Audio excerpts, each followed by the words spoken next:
the previous bans. Now we're really up to the question, like, what do they want to prioritize, right? Do they actually decide to take Fredrin first pick? Or Maybe Valentina? Valentina as well. Go ahead and secure yourself that. You know, this is really where, again, I feel like they have to reset and come up with a game plan to take them to a game 3.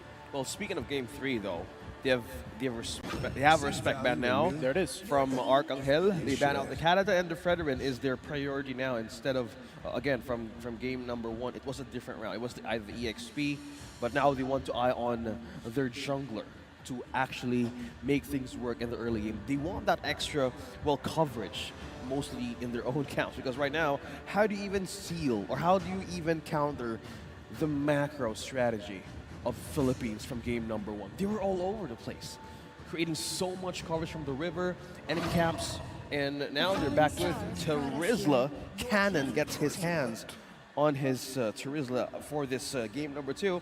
And that's Novaria, right? That's Novaria. By the way, that's Novaria. That'll probably get fixed tomorrow, but yeah, I'm pretty sure that was Novaria again, locked in. Every time you see Arlot's frame pop up, that's pretty much Novaria, at least for today, right? Maybe that changes tomorrow. But still, one of those heroes, solid choices all around, providing you the vision that you need, the poke that you need as well. And then Terizla, just a top priority pick for a lot of teams because of just not even the penalty zone, man. It's just like how tanky he can be, how much of a obstacle he can be for a lot of teams to deal with. Yeah, so lifesteal, spell vamp, just not being touched in the XP lane. It's a great way to have, okay, this is my time to just completely farm through the waves. And you have the Valentina, good eye though, but they've taken the Yuzong for this. Okay, so they have a way to steal something out of the Novaria and for the Terizla. But they didn't prioritize this time around for their marksman compared to game number 1.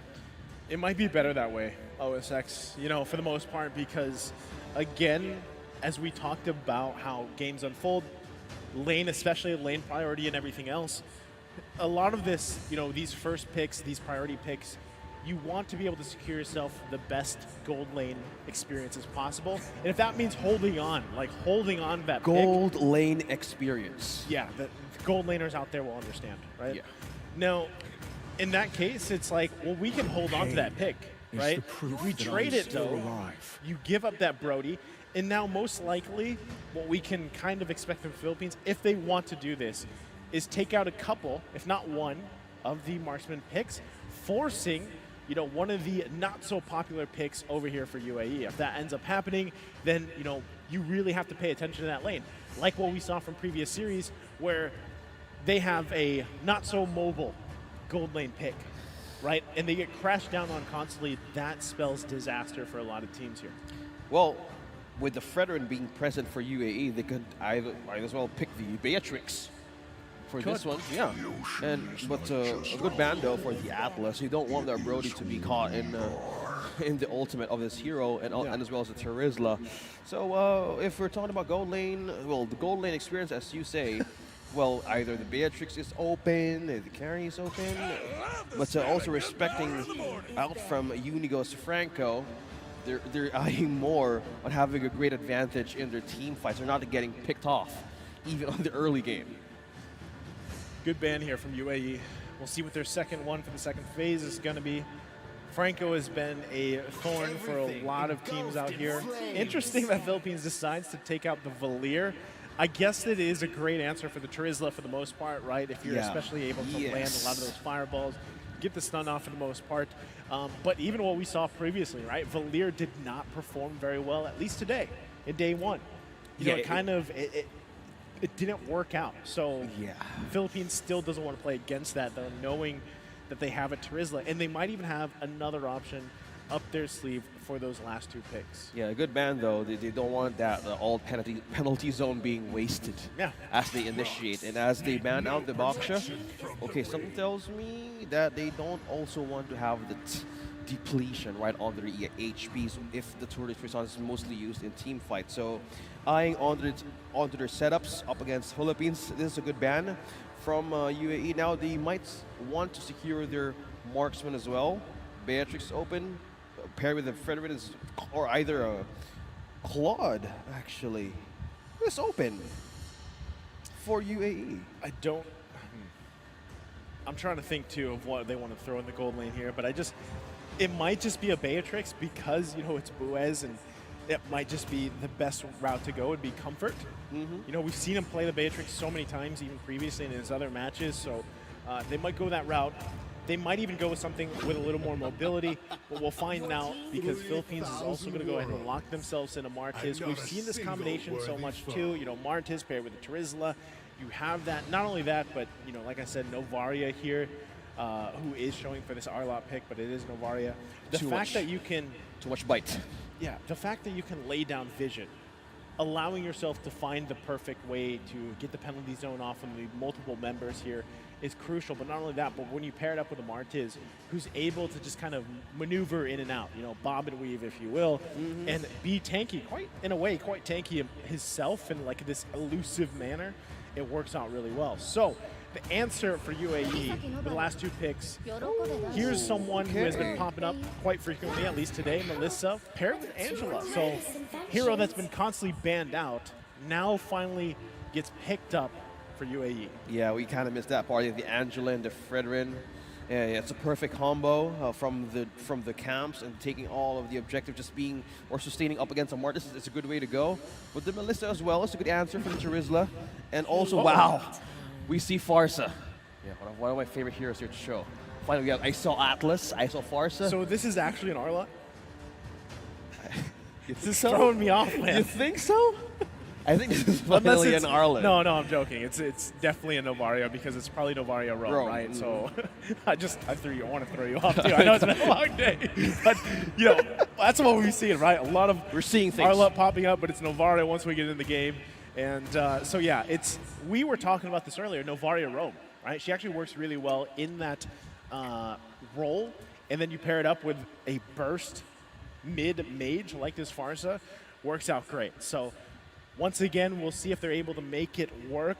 UAE, in a way, though, locking in the Angela. How do we feel about it? It's good. With the Fredrin, it's paired so good. In game number 1, they were shut down most of the times early game. With the Farsa present, a lot of things could be bursted out, even drained from the resources of UAE. So if you might want to either use it against UAE or use it against Philippines. So it's just a race on who gets the first, who gets the first level 4 right ahead in this game 3.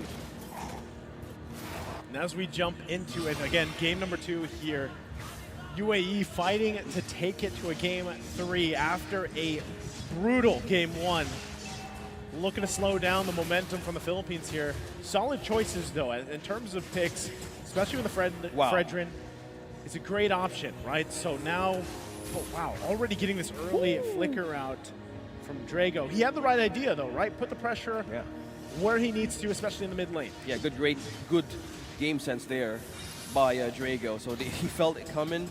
The response time of Philippines right now is so fast, considering there's 2 quantum charges present for Saison and Ricatiano. Look at that, Saison is looking to take down Jed. Meanwhile, trapped on Zoom. Here comes Cannon for the reinforcement. Saison doesn't escape that one. Jed secures the first blood.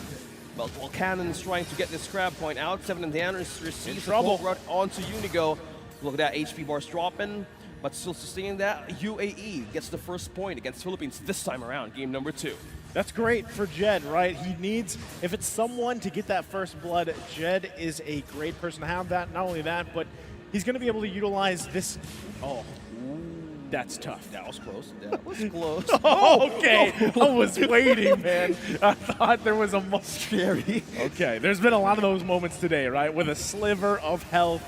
And as I was leading into that, Jed, he needs to take this little bit of a lead. He had that first blood to hopefully be that front man for his team, right? For the most part. Yes, you have the heart guard from Angela from 7M, but having this small lead right now, you can actually do quite a bit with it, especially leading into this first turtle. We'll see how they play it out. Philippines has good position onto this turtle. Who gets the first objective? It's Saison. Cannon might want to secure this kill onto Travis, using the penalty zone, trapping 1, but he's now dropping onto his life. Jed secures the kill. Saison takes a trade. One more or another. Jed uses the Black Dragon form, trying to chase on Unigo. Will he use the Petrified Dough? No, he won't. But still, it's just UAE fighting and getting those objectives right on their hands. Hey, it's another kill for him. You know, Jed, unfortunately, as a turtle, as we look at this replay, he didn't have the Black Dragon yet, right? He wasn't level 4 because he got forced back to base. If he had it here, this might have been a little bit of a different fight, right? But still able to pick up a kill.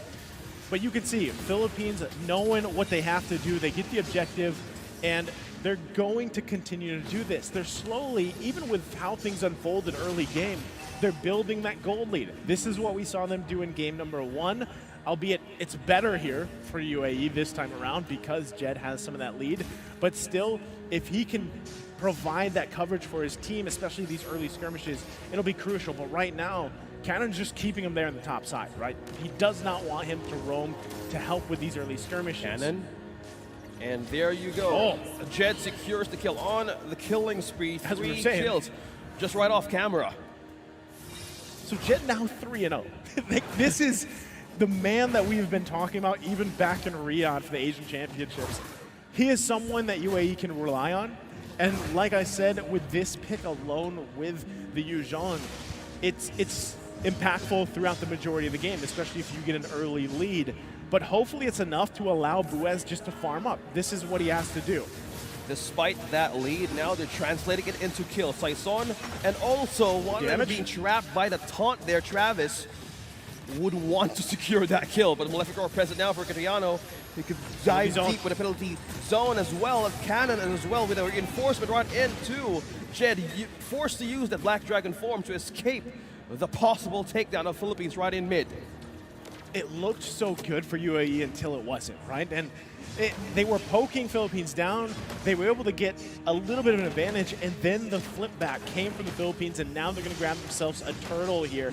Second one of the game. So objectively, they're still securing these neutral objectives. You can see the focus, though, on Jed. Wow, he's just evading onto 3, dancing onto 3, but Jed won't survive that one. Cannon secures the kill, and Philippines slowly, despite all the kills happening, they're still on the lead, Naisu. That's what I'm saying. Building it slowly but surely, despite that early lead that just Jed built up, right? He has those 3 kills, and even looking at the itemization here, things kind of fallen into place. The fact that Recrutiano already has that Malefic Roar, he's working on that second item. He's pretty much doing the same thing Buez is, right? But Buez is going to get taken down. That was with the torn apart memory in the bottom side off camera. And so that helps him even more. So really, if you're UAE, where do we put the pressure? We had a little bit of this momentum. We don't want to lose it because that's what's happening here. Also, Draco got the ultimate a few seconds ago from Arcangel. Now, not having, again, a point, but mostly on the assist. We're waiting for that burst from the Force to complement the lineup right now of Philippines. So as looking at the map, even the advantage, Philippines not letting go of the lead as of now. Completely maintaining that objective, but no turret's been taken yet. No turret taken by either team. It's just been scrappy. Like, that's the early game, right? It's been, for the most part, yes, it's been the Jed show early on for UAE, but Philippines have kind of stopped that from happening, you know, any further. And you can see it. Look, they got to respect the damage. Wow, Shaw Essence connecting to Arcangel. That's just one person. It's Jed again. Still the Jed show. The Jed show, 4-1-0. Astral Recall, an Astral Echo connecting onto 3. Just revealing the positions of UAE right now. Torn apart memory, will it be enough? No, it won't. Still saved by the Heart Guard. That's what Heart Guard's for. That's why you lock in the Angela now. And this is the thing, as they most likely have to give up this turtle, it's going to be the third one going in the hands of the Philippines. Oh, a shot. Jed's in trouble. Now that's 3 members from the Philippines. Just right in the turret, they take down Jed, giving him his second death. Now an avenue for Philippines to take this last turtle of the game. Wow, they already, okay, so top side, they got the flicker out from Recrutiano, but still, members going down here for UAE. There's just, it's happening all across the map, OSX, right? There's objectives being taken, there's kills being taken, and still, at the end of the day, what's happening here is it's building up, right? The lead from Philippines continuing to snowball, and so you got to slow it down. Recrutiano getting another kill. Just up top by himself, yeah. Revealing location, and Saison also taking the orange out of UAE. Now resources being stolen up against Travis, and up top, Recrutiano doing his own work, pushing and just took down a turret up top from Jed. I find a very similar situation to what happened in Game 1, man. And yes, it might have happened slower, but it's still happening for the Philippines. It's getting out of control with the gold lead here. Recutiano's getting solo kills by himself. Unigo's popping off with the Astral Recalls, whittling people down, allowing the rest of the team to profit off of that. So at this point for UAE, with that lead that Jed had, how do you deal with it, right? You got to rely on the rest of the team here to help out as they press the mid. Feather airstrike being used against the turret of UAE. Now they take one. First tier turret right in the mid has now been destroyed. Now Philippines eyes on one. Look at that. 3-man knockup with a follow-up of Recutiano having a mega kill. But Travis, on the other hand, trying to taunt one. Will Cannon be the answer here? But no, he's still sustaining the damage. Drago is down, Jet is down as well, but Recutiano is still sustaining that fight. Heartguard trying to poke him down, but he still remains strong.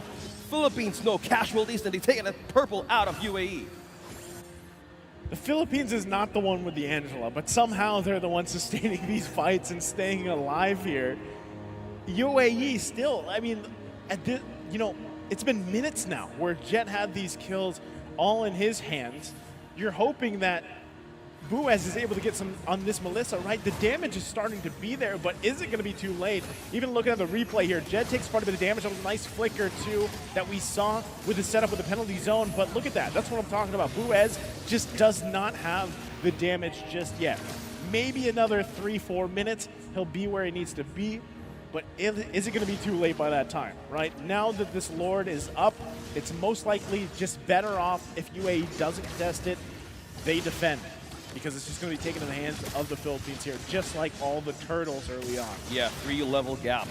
Saison against Travis. The lead right now is just on the charts of Philippines, and they've taken an objective once again. Still maintaining their defenses, though. Nothing taken from all of the parts of the map for this team, and completely pushing UAE to a defensive state. How can it be aggressive? How can it be offensive with the lineup of the Philippines? Who do you catch? Is it Unigo? Is it Cannon? Or even Arcangel? They have ways to escape, but if they commit to a team fight, that's the one thing that they need to have a defense for.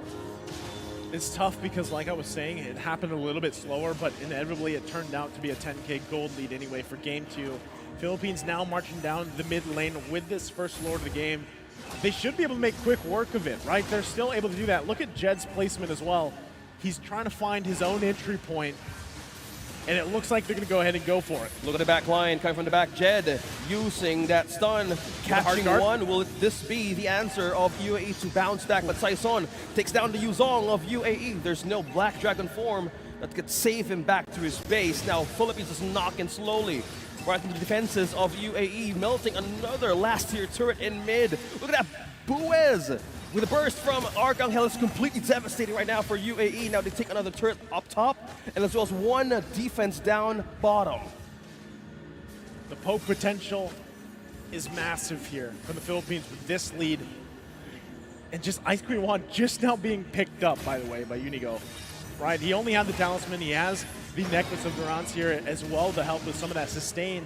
And you're seeing it, right? The combination of Astral Recall with the Feathered Airstrike is deadly, especially when you have this much of a lead at this point. And I kind of expect to see this more, right? Especially with Novaria, how popular of a hero pick she is. And so when you're dealing with that across from you with this much of a disparity in terms of your items and everything else, UAE finds themselves once again with their backs through the wall. It's not pressed, it's literally through the wall. And they have to find some saving grace within the next defense. Now, does Philippines wait 50 seconds from next Lord? Most likely, because still they don't want to basically blunder initiation in the base unless somehow they're able to whittle down multiple members like this. Yeah, they just keep on forcing UAE to commit even clear lanes right now. 30 seconds for the Lord. And to think the strength right now of Philippines mostly rely on true damage of this Brody. He has 3 of strong items right now, even has the physical damage immunity, which is the win of nature. With the confidence that he has right now and the lead, it's almost half of gold up against Buez. Like that you might want to secure most of the items since you're a Melissa and most of the team fights that you need extra damage up against the Philippines defenses. How do you even go through that? So as nice as being, again, reiterating the fact that how will UAE bounce back from this? Either they get the objective, not commit at all, or just have a isolated pickoff. But as you can see, Philippines completely taking another objective out of UAE's hands. Okay, they get a turret plus a kill, utilizing Jed with the heart guard. They trade the Lord though, right? So inevitably they were at least able to get something. And now, is that actually enough to turn the tide of this game? It's a step in the right direction, but the biggest thing they have to get through is this next Lord March that was secured by the Philippines. And still, the big elephant in the room is the fact that itemization-wise, it's going to be a tough time because the Philippines will just go ahead and brute force their way into the base here. Most likely, whether that's Canon going in with that, he's got the flicker available, he's got penalty zone available, and the Lord marching in the mid lane is going to make it even more of a tough job for UAE to withstand. Oh no, no more purple for UAE to take. And the Lord marching through the mid, even waves of minions now just going into the base. Saison, on the other hand, receives damage though, but they are ready to respond more. Look at the flicker onto Cannon with the penalty zone, the trapping too. Look at the burst from Recodiana securing that kill. Buez is down, there's no damage to respond for Philippines. Eyeing onto the base, there's no one left to even eye on defend. Who do they target? Will it be the base or will it be the members of Team Philippines? And they secure the point of this match, 2-0. Philippines remains undefeated coming from the group stages of Iesf 2023. In a similar fashion from game 1 of the series, dominant is the Philippines. And it makes you wonder too, right? What can UAE do as they prepare for tomorrow, facing off in the lower bracket? And what's in store for us even tomorrow as we see the other games unfold, right? There's so much here. Games that were upsets today, games that were dominant today, and games that were close. I'm glad we got some series that were 3, right? That went the distance, went 3 games.